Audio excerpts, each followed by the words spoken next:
ఇంద్రకీలాద్రిపై దేవి శరన్నవరాత్రి ఉత్సవాలు అంగరంగ వైభవంగా కొనసాగుతున్నాయి.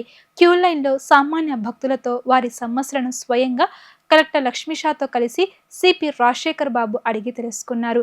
ఏర్పాట్లు చాలా బాగున్నాయని, భక్తులు చెప్పిన చిన్న చిన్న సమస్యలు సరిచేసుకుంటూ ముందుకు వెళ్తున్నామని అన్నారు.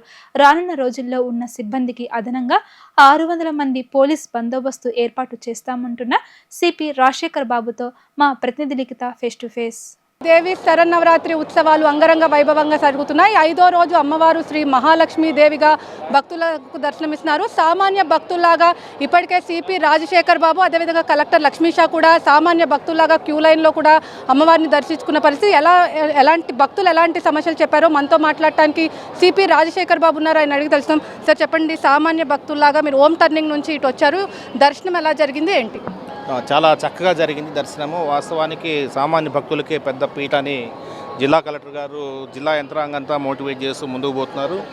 అదేవిధంగా క్యూ లైన్స్లో కూడా చాలా చక్కటి సదుపాయాలు ఉంచాలన్న ఉద్దేశంతో జిల్లా యంత్రాంగం కృషి చేస్తూ ఉంది. అయితే ఫిజికల్గా ఈ మధ్యన క్యూఆర్ కోడ్ అనే కాన్సెప్ట్ పెట్టి ఫీడ్బ్యాక్ తీసుకుంటున్నారు. అయితే ఈసారి క్యూఆర్ కోడ్లో రాని ఫీడ్బ్యాక్ను కూడా మనము క్యాప్చర్ చేయాలంటే ఫిజికల్గా పోతే బాగుంటుందన్న ఉద్దేశంతో వారు వ్యక్తం చేసిన మేరకు ఈరోజు ఫ్రీ లైన్లో వెళ్ళడం జరిగింది. సో కొన్ని ఇష్యూస్, కొన్ని షార్ట్ ఫాల్స్ కనిపించాయి. ఆ షార్ట్ ఫాల్స్ని అడ్రస్ చేసుకుంటూ ముందుకు వెళ్ళాల్సిన అవసరం. ముఖ్యంగా డస్ట్బిన్స్ ఉన్న దగ్గర కాకుండా భక్తులు వేరే దగ్గర ఈ అన్నప్రసాదాలు మధ్యలో ఇచ్చినప్పుడు అది వేరే దగ్గర కింద బారేస్తున్నారు.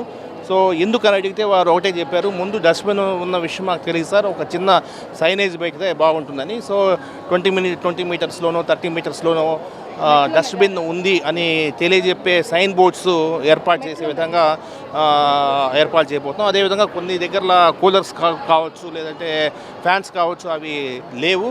సో వాటిని కూడా మనము ఏర్పాటు చేసుకొని ముందుకు వెళ్తే బాగుంటుంది. మొత్తం మీద ఒక మంచి అనుభూతి వచ్చింది. ఇంకా ఇంప్రూవ్ చేసుకోవడానికి అవకాశం లభించింది. సార్, ఓం టర్నింగ్ నుంచి ఇటు మీరు ఫ్రీ లైన్లో వచ్చారు, ఎంత సమయం పట్టింది సార్? ఏంటి? 1 hour 15 minutes పట్టింది. మధ్యలో ఒక ½ అవర్ ఈ మధ్యన బ్రేక్ ఉంది. బ్రేక్ ఉండడం వల్ల ఒక ½ అవర్ పట్టింది. అదర్వైజ్ మిగతా వాళ్ళతో చాలామంది ఇంటరాక్ట్ కావడం జరిగింది. ఆల్మోస్ట్ 2.5 hours పట్టింది. సో 2.5 hours అనేది అంటే అందరూ కూడా చాలా దేవుని మీద అమ్మవారి మీద అనుభూతితో, అమ్మవారిని గౌరవంతో అందరూ కూడా భక్తి ప్రవర్తనతో ఉన్నారు.